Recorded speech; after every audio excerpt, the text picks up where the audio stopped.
বান্দির পোলা দরবেশ সাজ্জা এয়ারপোর্টের ভিতরে সার কিনেছস প্রবাসী একটার জায়গায় যদি দুইটা মোবাইল নিতে হয় তুই বলতে আসস 25,000 টাকা ব্যাট দেওয়া লাগবো তোর মার 54 টাকা প্রবাসীর কাছে রাখছিলি খানকির পোলারা সোরা কারবারিরা ভালো ভালো দেখেন এই যাত্রী তার প্রতিনিয়ত আসা যাওয়া আসলে সে কিন্তু যাত্রী না। আপনারা নিশ্চয়ই জানেন আমরা সম্মানিত একজন যাত্রীকে এবং যে সমস্ত যাত্রী বিদেশের মাটিতে শ্রম দিয়ে টাকা অর্জন করে আমরা তাদেরকে যথেষ্ট সম্মান করার চেষ্টা করি।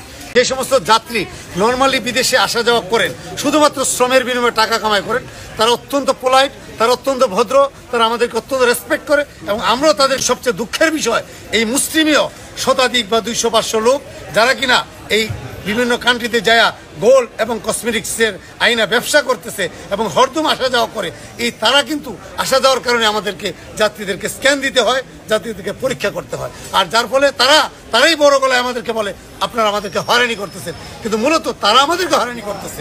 আজকে দেখতেছেন হাজার হাজার কার্টুন সিগারেট আসতেছে, টন কসমেটিক আসতেছে। এগুলোকে আমাদেরকে সবার অবস্থান থেকে আমাদেরকে সোচ্চার হওয়া দরকার। কয়বার যান? মাসে 2 বা 3 বার যাই। মাসে 2-3 বার যান। আপনি এই যে মানে ওইখানে গিয়ে কতদিন থাকেন? 2 দিন, 1 দিন, 3 দিন। এটা কি আপনার নিজের ব্যবসা নাকি আপনি অন্য কারো হয়ে কাজ করেন? আমার নিজের ব্যবসা। ও আপনার নিজের ব্যবসা, আপনি প্রবাসী না? এগুলো দেখি এবছর কতবার আসা যাওয়া করছেন? অনেক আসা যাওয়া আপনার। এবছর কি নিয়ে আসেন আপনি? কতটুকু কসমেটিক্স? তো ব্যবসায়ী। গোল্ড কতটুকু আছে?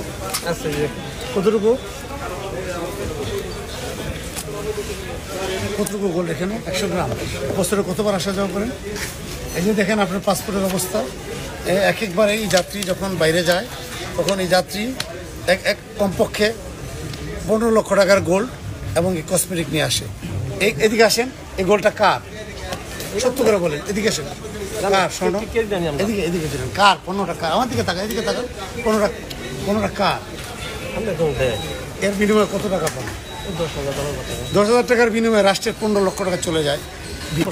বিদেশের মাটিতে শ্রম দিচ্ছে, আসার সময় তাদের স্বজনদের জন্য কিছু গোল্ড নিয়ে আসতেছে, সেটা ছিল ভিন্ন কথা। কিন্তু বিষয়টি এরকম না।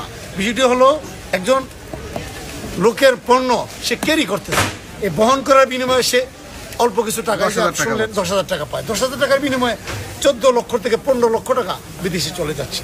তো আমার মনে হয় এই অবস্থা থেকে আমাদেরকে বেরিয়ে আসা দরকার। যদি না হয় তো আমরা ডলার সংকটে পড়ে যাব।